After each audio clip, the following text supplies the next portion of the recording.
A lark and her momster are coming your way.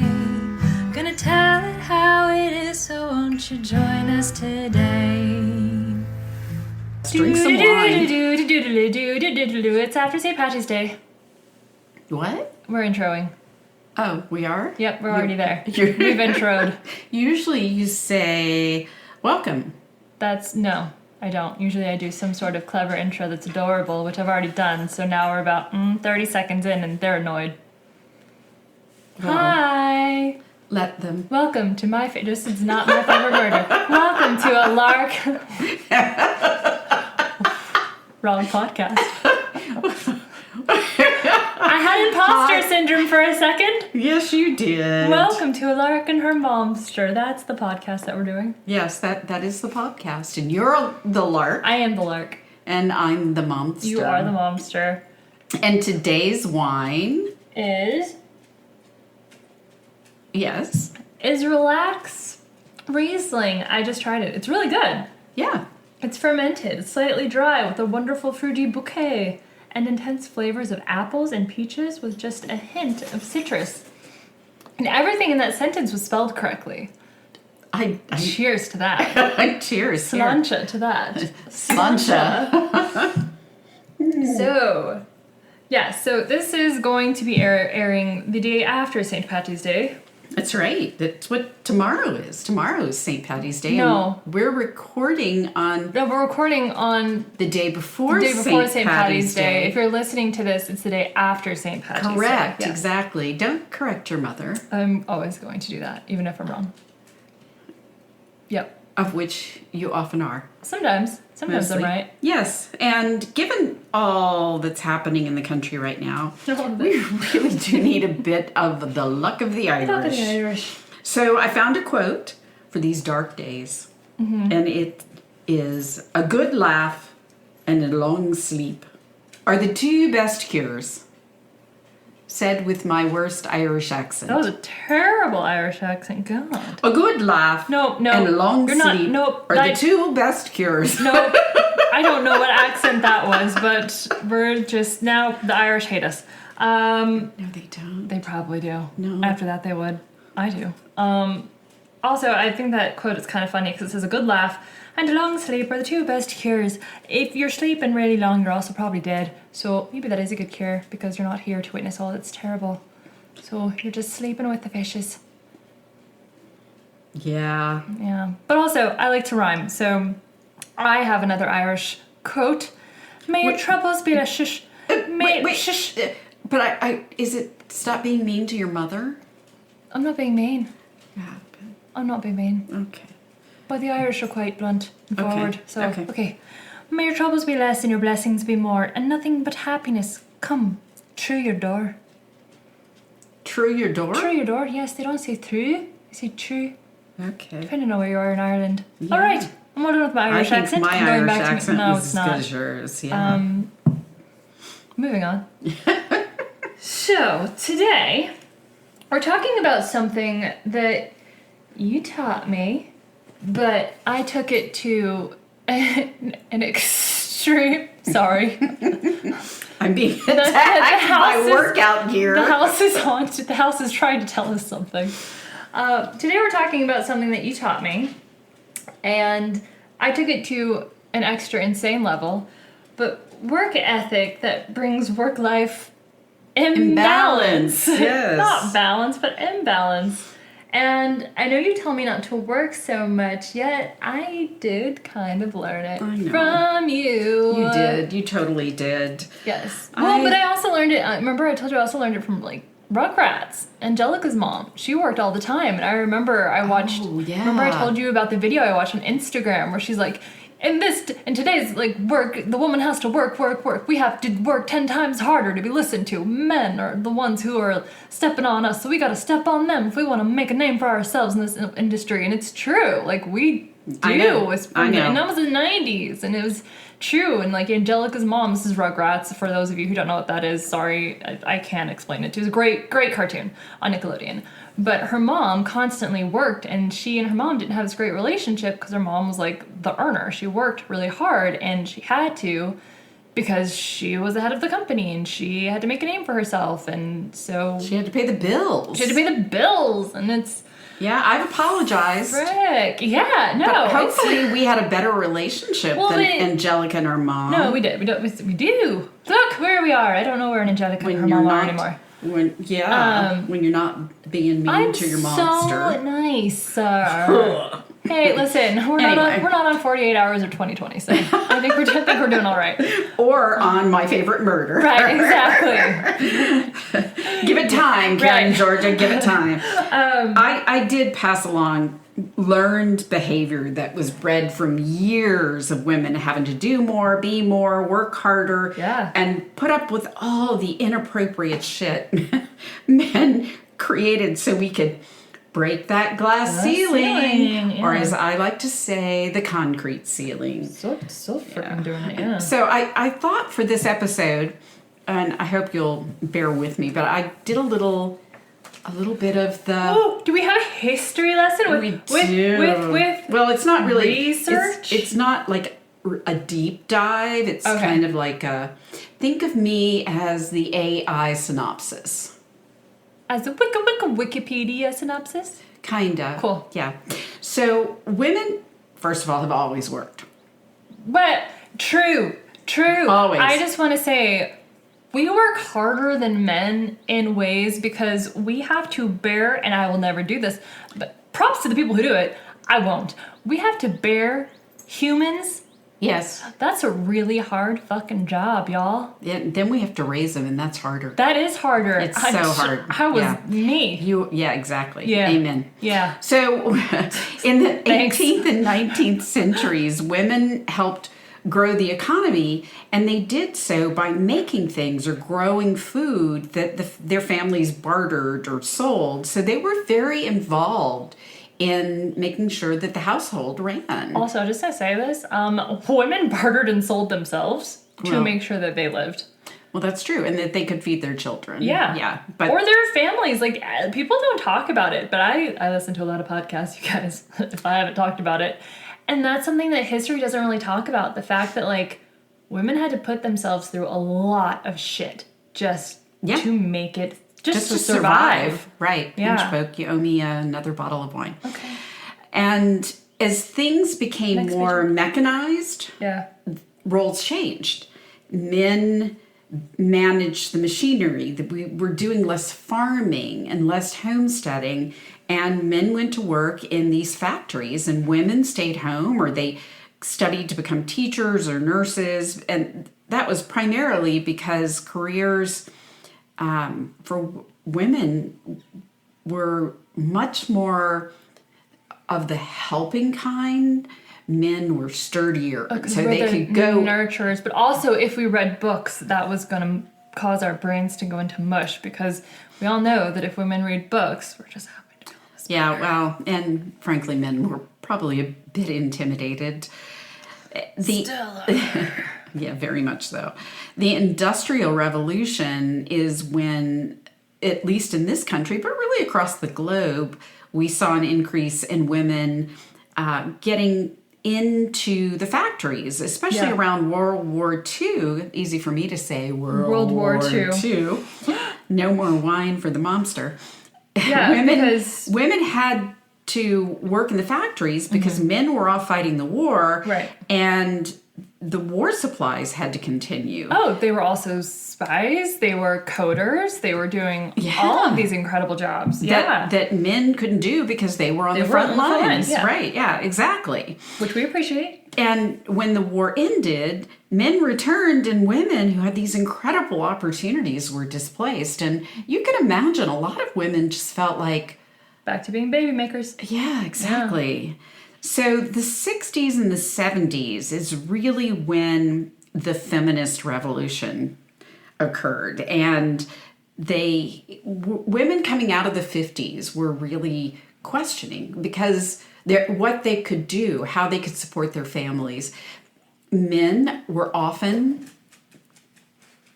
having 3 martini lunches and affairs. Oh, yes. So women were left home with the kids. All the kids that the guys wanted, by the way. Yes, exactly. You have to have legacies. Right. So it was hard for women, and they started questioning, why am I relegated to the house? And you get to go to university and study what you want. Right. You get to go into the workplace and do what you want. You get to become a doctor, a lawyer, an engineer.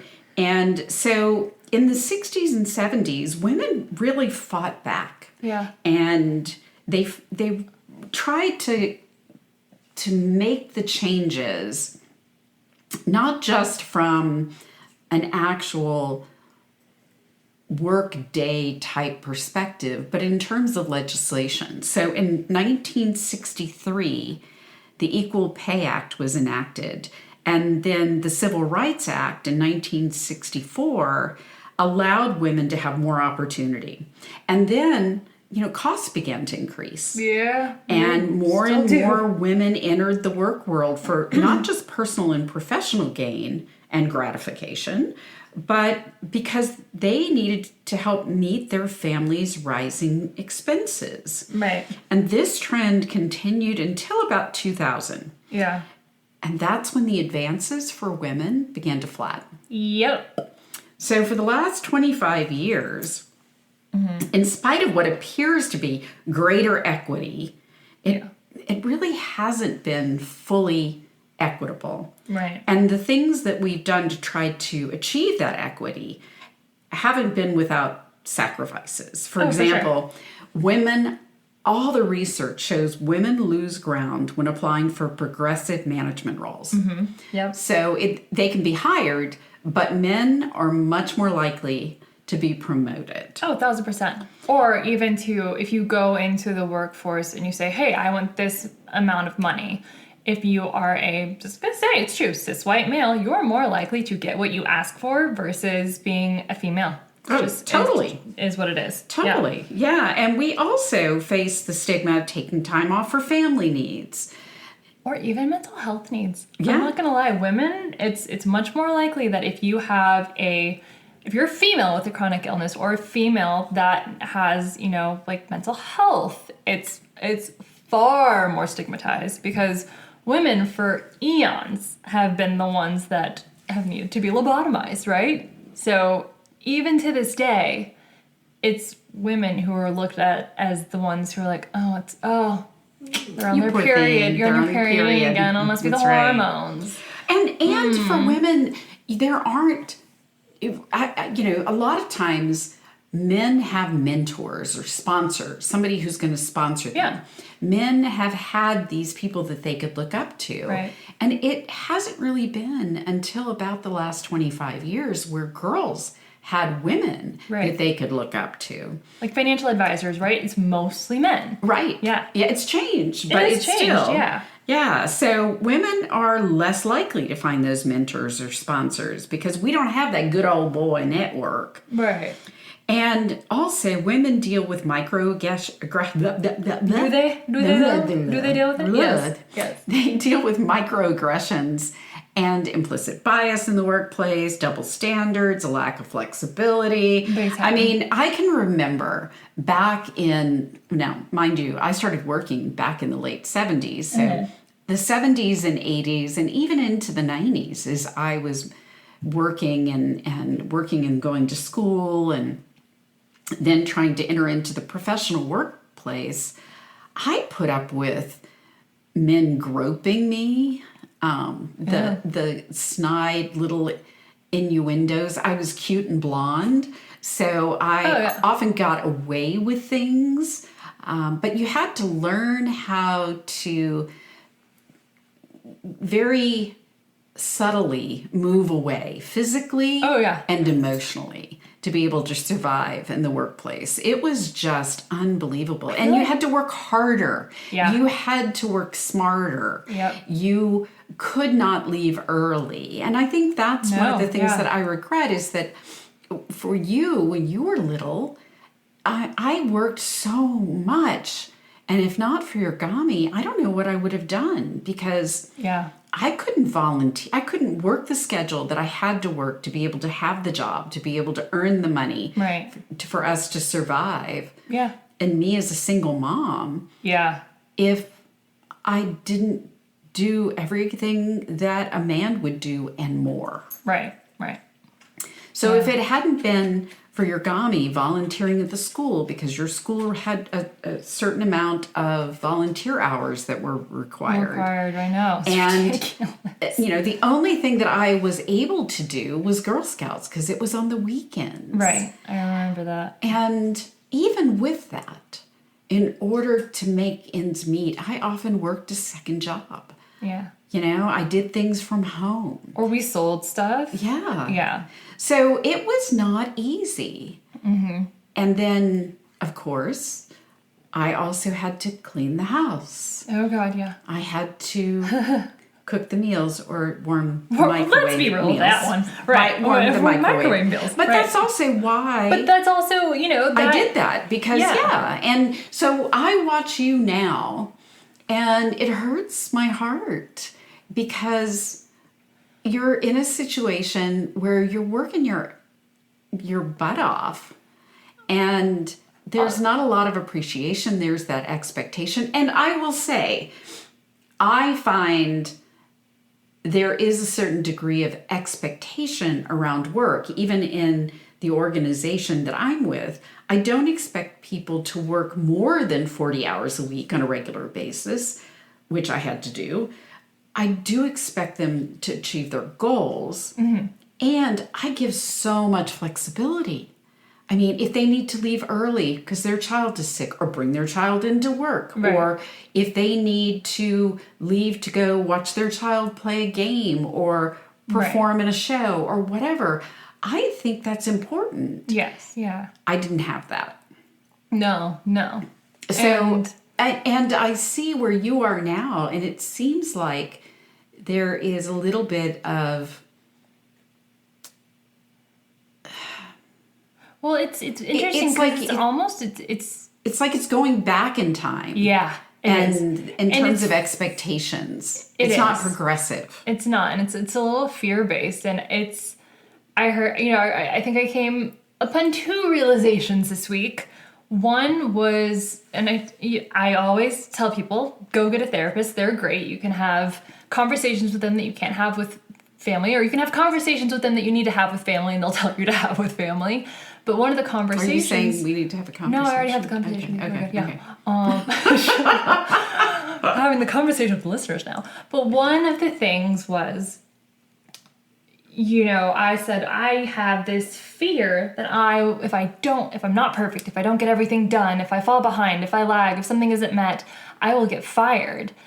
And the other side of that was, okay, but have you thought about the fear of being in an early grave because you're making yourself sick because you are doing this? The stress is literally killing you. Yeah. And I didn't think about that. And I also didn't think about the fact that I have this obsessive compulsive disorder. Well, you don't know that you I don't know do. that I do, but I'm going to find out, because I can't have things in my inbox before I go to bed. I can't. It makes me very uncomfortable. I can't have things undone. That comes from fear. It might come from fear, but, I've kind of been reading up about it. I'm going to talk to my psychiatrist about it, talk to my therapist about it, see what they say. But I did some research on it, and from having chronic illness, from having other, mental health issues, it's something that can come up at work. It's not uncommon to have this issue. Yeah. Especially when it comes to fear at work around productivity, around performance. It's there's common. There's actually something called imposter syndrome. And I first heard that expression when I was an undergraduate at Loyola in New Orleans. And one of the Sorry. So sorry. We have dogs. Luna. That wasn't Luna, that was Jax. Oh, that was Jax? That was Jax having a Anyway, one of the psychology professors, I came into another psychology professor's office where I was doing a work study program, and this particular woman had a PhD. She taught classes. And she started talking about her insecurities around work, and that one day they were going to find out that she didn't know what she was doing. And I thought to myself, how could that be? And she goes, no, it's real. It's called imposter syndrome. And I think a lot of women have imposter syndrome. We're still trying to figure out why we have the worth and the value to be doing what we do, despite our education, despite our years of experience. Right. There's this fear that we're going to wake up one day and somebody's going to show us out the door because we've been faking it all this time. Yeah. That's real. I don't know, but so there are some days where I feel like I'm like, I do work my butt off and I do deserve this. Yes, Luna, thank you. She feels very much about that too. She does. She's a woman with a voice. That's right. I'm just trying to figure out if she's gonna agree with me again. I can't tell. It's hard to tell with her. It's really hard to tell. Yeah. She has no fear. She hasn't. Oh, no. Well, no, she does. Sometimes. Going down the stairs. Yes, that's her only fear. That's her only fear. Yeah. We're working on that. But yeah, I think it's something that it's a work. There she is. She just wants to be heard. Yes, like all of us. But it's definitely a work in progress for me. She agrees. And we're going to take a short break. I'm going to come right back. I'm going to figure out why she's agreeing with me so wholeheartedly. 1 second.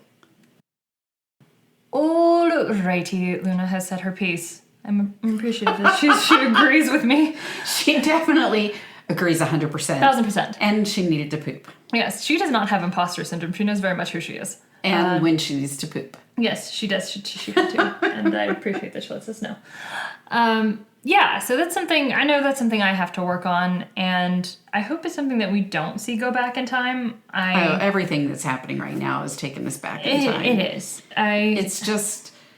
It's why we need more relaxed reasoning where you chill and unwind. See, I want women to have the choice, right? If you want to be a stay-at-home mom, be a stay-at-home mom. That's awesome. If you want to go out in the workforce and like kill it and not break glass ceiling. Like, you shouldn't have to break the glass ceiling. But if you want to go out there and bang your head on that concrete ceiling. Well, no, not even bang it. Just there shouldn't be ceilings. Like, I agree. If you just want to go out there and freaking be the Duchess of Sussex, do it. Like, if you want to go out there and... Well, you kind of can't go out there and be the Duchess of Sussex. Well, you Meghan have to Markle said she'd marry when she done did it. Well, no, but that required falling in love with the prince. Okay, well, but she did it. Anyway, she made it happen for herself. Anyway, if you want to go out there and be the CEO of a big company, do it. If you want to go out there and start your own business, do it. If you want to be an artist, do it. If you want to be a scientist. If you want to go out there and do good in the world, and go to developing countries, the choice, and work in an NGO, do it. You should have the choice. That's what I feel. I agree, and I'm sad some days about what's happening because it undermines all the progress we've made over not just over centuries. You know, as women we have made progress. Yes, it may have been kind of stagnant for the last 25 years, but it's still progress. But I do feel like we are getting slightly off topic because this isn't about work-life imbalance. So what we are trying to say is that no matter what you do, though, when you're working, it is so important. Sorry, I think we need to rename this episode, but no, we're not going to rename it. Here's the point. Find balance, right? Yes. Balance is what's important. But I think that's just it. Women need to be able to have the right to find that balance. Yeah, absolutely. And we have made progress. And we have made progress in finding some of that balance. Right. And I think in situations where we can have more control over our schedules, where we can have more control over the pace. Yep. Then, it's great. Yeah. It should be less about the numbers and less about the quantity and More about the the quality. Ooh, I like that. Yes. Yeah. And we do need to have more work-life balance. We do. Even though what we have right now is a lot of work-life imbalance. A lot of work-life imbalance. Which is why we drink. Yes. And listen to My Favorite Murder. Yes. And Morbid. And all Crime Junkies. all the things that are really dark. But and read all the murder mysteries. Yes, and yeah, exactly. Because, you can escape. It's escapism. It is escapism. And we need It that is, a little bit. yeah. Yes. Because we don't have enough work-life balance. Yes. So we hope you guys just take the message that you can do anything that you want to, and you should. And remember that it is important to find that balance in whatever way you need to. And honor the women who've been before you. Yes. And recognize that it's going to take all of us coming together 1000% to make sure that we have more balance and ongoing opportunities. Yes. And to pave the way for those that are going to come after us. So be a mentor. Yep. Sponsor someone. Yes, and please remember to rate, review, and subscribe, and follow us. And share. And share. Share. We appreciate y'all so much, and we love you, and sláinte. Sláinte.